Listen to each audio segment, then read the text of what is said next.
Hello and welcome back. This episode's a little bit different, isn't it? One second, you got a little hair right there for you. Uh, yeah, this episode's a little bit different because I'm kind of harkening back to the days where I was making World Anvil content, more of the Dungeons and Dragons content. One of the things that I have found in my extensive life, my incredibly long 27 years on this planet, is that one of the biggest issues that people face in life is communication. One of the hardest things to do is communicate effectively, right? So how do we talk to people? How do we communicate physically with each other? How do we publicly speak? You know, that class that everybody was supposed to take in like high school or college or university or whatever, and like everybody dreads it for some reason, like because it's terrifying to get up in front of people because you feel like they're going to laugh at you and make you feel like garbage or whatever dumb lies we tell ourselves. Like anybody that laughs at somebody publicly speaking when there isn't a joke there is trash because they need to understand what they would do in that situation. And most people that are laughing at somebody else publicly speaking are people that couldn't do it themselves because they are too afraid of being laughed at. Hold on. I keep putting the arms up on my chair and forgetting to put them back down, so I apologize. If you can hear the clicking and the snapping and the poppily clackling, whatever those sounds are. I'm no Foley. I'm not some sort of percussive instrumentalist. Anyway, so I felt like making a video on how I taught myself how to describe things. And I use it for Dungeons and Dragons. I use it for setting atmosphere. I use it even in just talking to people about my everyday work. When trying to articulate how something is designed or built or brought forward, using the right vernacular, the right terminology is incredibly important because people don't seem to understand that communication requires creativity, but exact creativity. Because if you hyperbolize everything, if you blow it out of proportion, if you make it grandiose, if everything's grandiose, nothing is grandiose. That becomes the new baseline, that becomes the new standard. So nothing is impressive at that point. And so you know what? Let's just get into it. Up on the screen here, I'm going to show you a picture of a leaf. But first, I want to describe it to you from how I can see it. From what I'm looking at here, you can imagine a leaf, a single solitary leaf, laying flat on a gradient background. Atmospheric, almost like a fog with a forest below. Perhaps an out-of-focus body of water, bluish in hue. The leaf stands out in contrast against it. It has several points, looks like maybe a maple leaf, but nearing the end of its life. It looks like age has taken it. The stem is slightly crooked and it splits out into a series of branches and sub-branches and almost capillaries filling the flesh of this leaf. The yellowing and the browning have worked themselves from the darker tips inward to this orange, this bright yellow further in. Almost like a sunset filtered through into a leaf with a shadow of a tree, maybe a tree of life showing that somebody's at the end of their life. Each capillary, each vein, each branch, each sub-branch, each piece of the trunk, just starkly contrasting what we see in the flesh of the leaf. It's comforting, knowing there's an end, there's a time, there's a place to fall from the branch that bred us. This leaf is singularly standing out, showing us what we can be, what we will be, maybe what we want to be.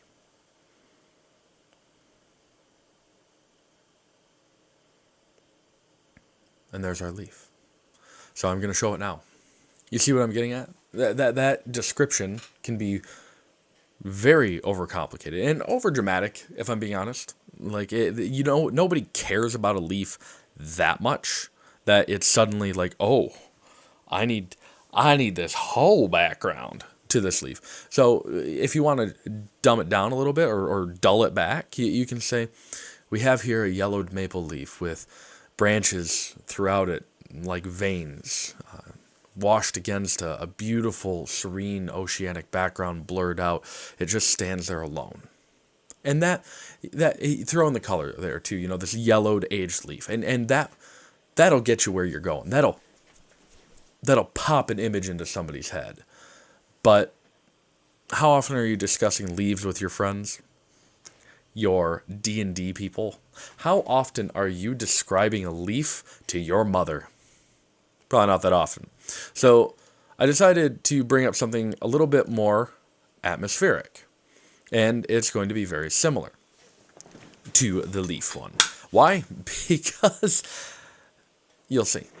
I'm not going to show the image yet, but this is what it is. In my words, we're walking along a dirt road. It could be a footpath, it could be a bike path, it could be a national park. And trees are lining either side of it with a large gap that leads into a field with an overcrested or an overshadowing tree on a hill. As we walk through this hallway of fibrous wood and bark, the age of the fall seems to be dancing through the air. The autumn colors are lining the road from where people have tread and pushed the leaves from side to side. Peaks of grass and pushes and tufts of sod are pushing through just the ever so gentle pile of leaves with white washes of lighter bark and algae that have dried up in the cold with a haul of trees continuing on off to the right. It seems to be midday, perhaps a little bit later in the afternoon with a light fog in the background.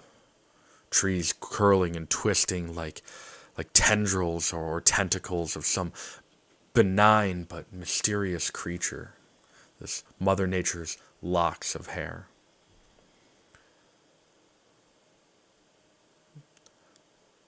It feels cold, brisk, comfortable, but biting, reminding you that discomfort is just on the horizon.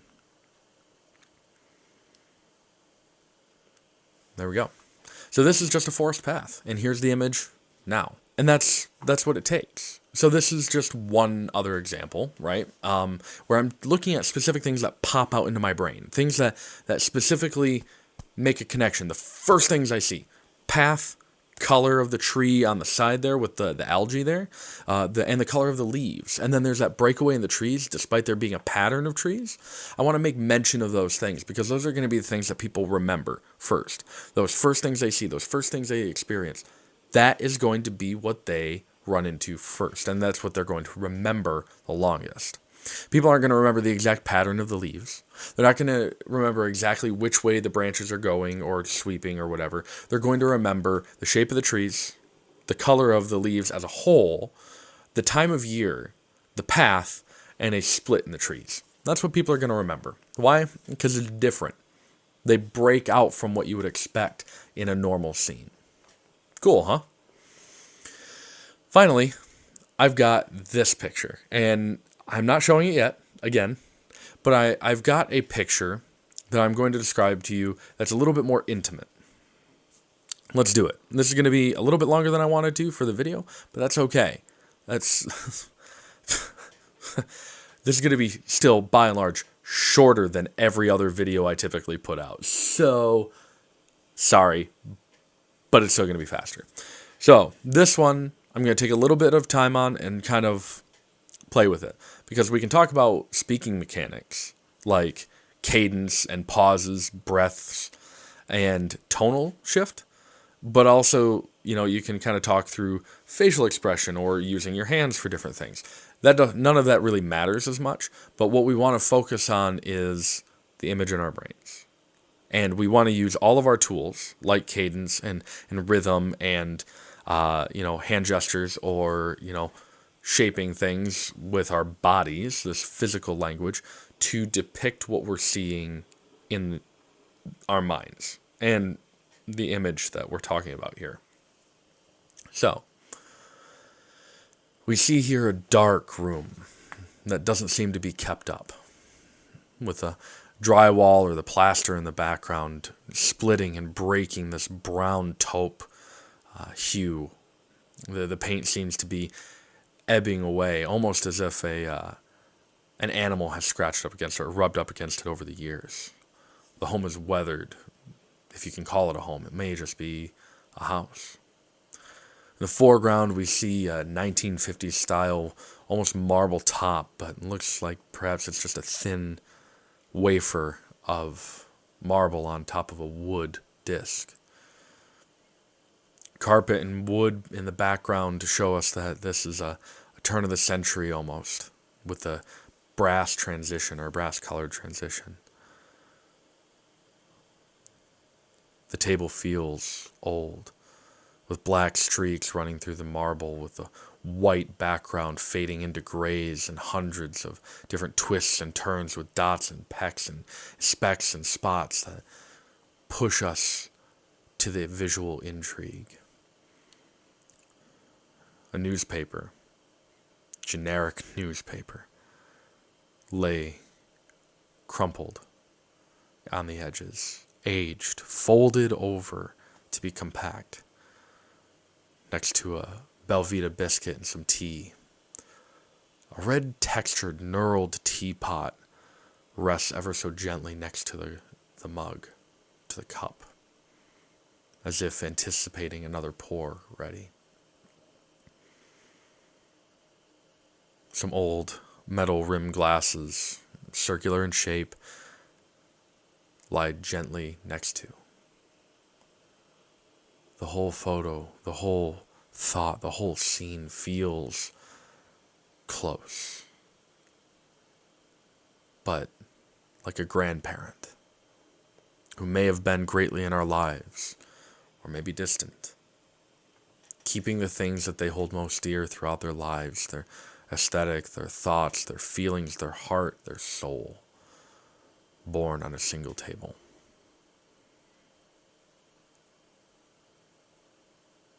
This is comfort while being inside. I can't help but imagine that the previous two scenes that we were thinking of, that we were describing, would have been tied into this. The leaf. As we walk out of our door, we pick up the last green leaf, one that fell from a branch for no reason other than maybe a squirrel danced by and picked it off of there. We pick up this. Oh no, it wasn't even a green leaf. My memory's just bad. That yellowed leaf. We picked it up and there's this stark maple leaf against a blue background, perhaps the blue of a vehicle hood. We capture that image in our minds of the yellowing browns that pull away the life of that leaf. And as we walk forward in our daily morning walk to go to the store or even look at our mail, we see this hall of trees and the break off to the left with a tree on the hill on the far end of that. The path dusted with other red and yellow leaves alike, the maple that was in our hand. We come home and sit down to Grandpa or Grandma, sitting in their chair with a biscuit, a tea, and the morning newspaper. These three images share a story because we want them to.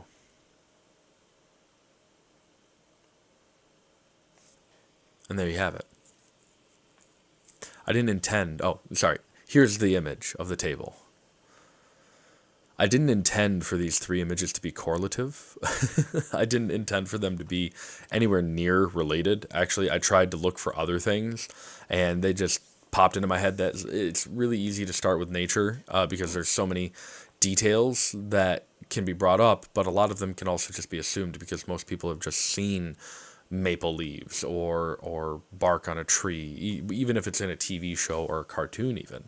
But I wanted to pick some things that we could, play with individually, and I didn't even make the connection in my brain that these images would work really well just as a story for somebody, maybe an introduction to a book.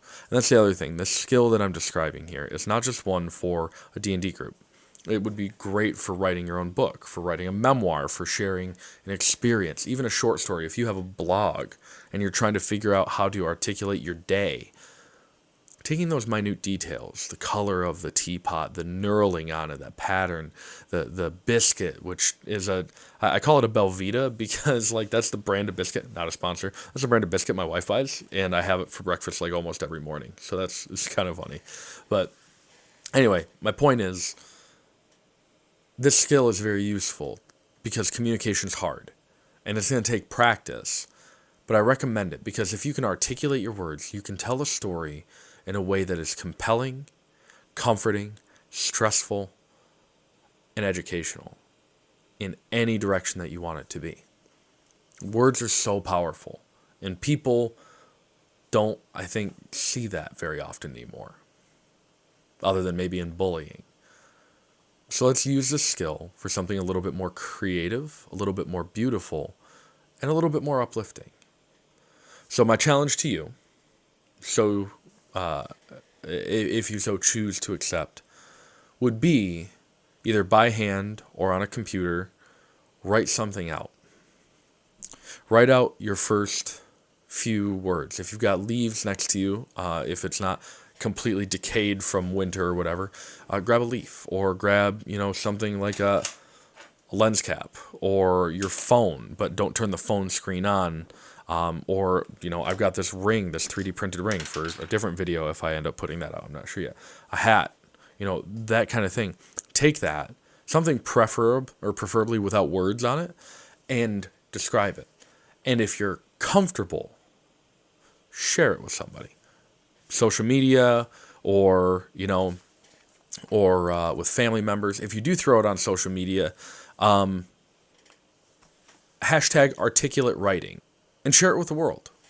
I would love to take a look at it. And I'll throw that hashtag on this video as well. And probably throw a shout out on my social media about this. So take a look at those hashtags or that hashtag and see if you find anything else that you're really interested in. Because I would love to see what you've got to write. Anyway, I've talked long enough. Until next time, keep writing and have a good one.